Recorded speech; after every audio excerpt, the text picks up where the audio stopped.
आप सभी जानते हैं कि पुलिस हमारी सुरक्षा के लिए 24 घंटे तैनात रहती है, पर इस महामारी में पुलिस का जो योगदान रहा है उसे भुलाया नहीं जा सकता है। तो आज हमारे बीच उपस्थित हैं पुलिस महानिरीक्षक श्री अविनाश शर्मा जी। तो सर, आपसे जानना चाहेंगे कि ग्वालियर में बहुत सारे क्राइम होते आए हैं, आपके आने के बाद इन अपराधों को कैसे रोका जा सकता है? देखिए, जो पुराने अपराध जो पेंडिंग पड़े थे उसके अनेक फरारी इनामी लोगों को हमने पकड़वाया है, और जो अभी आने के बाद जो घटनाएं हुई हैं उनमें भी हमने सफलता प्राप्त की है और आरोपियों को गिरफ्तार किया गया है। ये निरंतर प्रक्रिया है।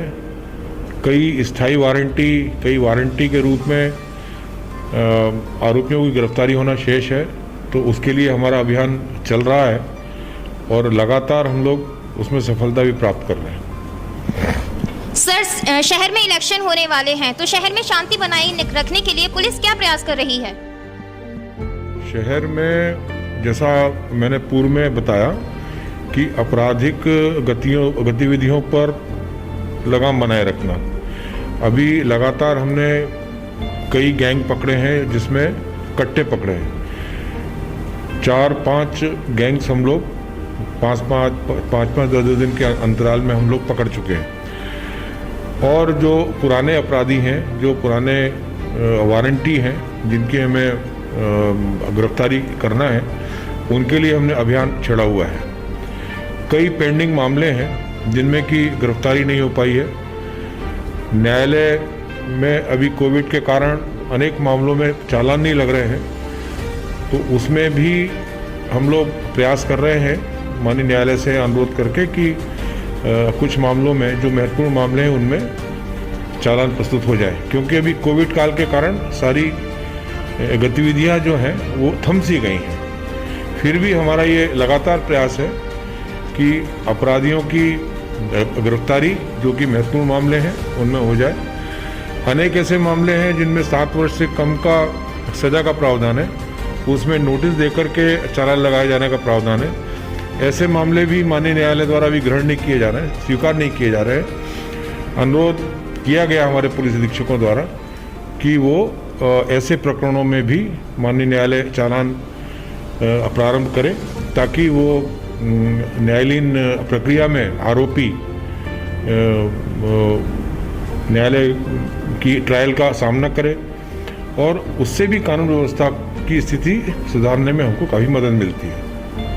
जी बिल्कुल सर, कभी कभी ऐसा होता है कि पब्लिक पुलिस चौकी तक जाती है और उनकी कंप्लेंट नहीं लिखी जाती है, तो वो आप तक अपनी बात कैसे पहुंचाएं, उच्च अधिकारियों तक अपनी बात कैसे पहुंचाएं?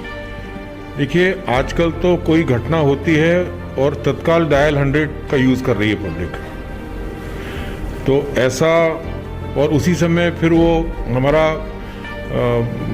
एक अभियान भी चला हुआ है कि आप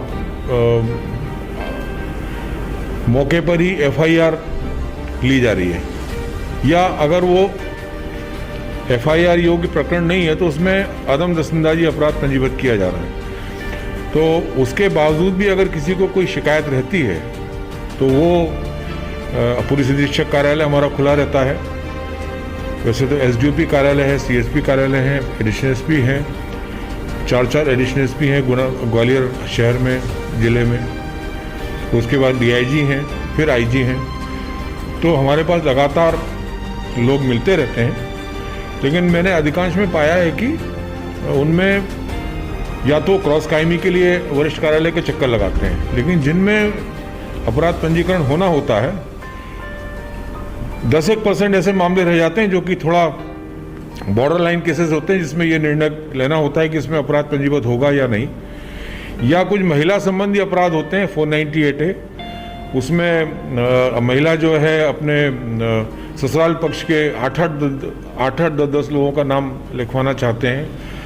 वो डिसाइड नहीं हो पाता है कि कितने लोगों ने प्रताड़ित किया है, जबकि केवल पति को ही आरोपी बनाया जाना चाहिए, क्योंकि पति के कारण ही बाकी संबंध रहते हैं। तो मैंने पाया है कि शिकायतों में अधिकांश शिकायतें वो हैं या तो क्रॉस कायमी के उद्देश्य से वरिष्ठ कार्यालय चक्कर लगाते हैं, या वो महिला प्रताड़ना वाले रहते हैं, ससुराल वाले प्रताड़ना वाले विषय रहते हैं, जो कि बॉर्डर लाइन केसेस होते हैं, जिसमें कि महिला की इच्छा रहती है बहुत ज़्यादा आरोपी बन जाए, जबकि पुलिस का ये प्रयास रहता है कि निष्पक्ष और निष्पक्ष कार्रवाई हो और निर्दोषों को के प्रति भी हमारा दायित्व है, निर्दोष उसमें फंसे ना, तो उनको बचाया जाए।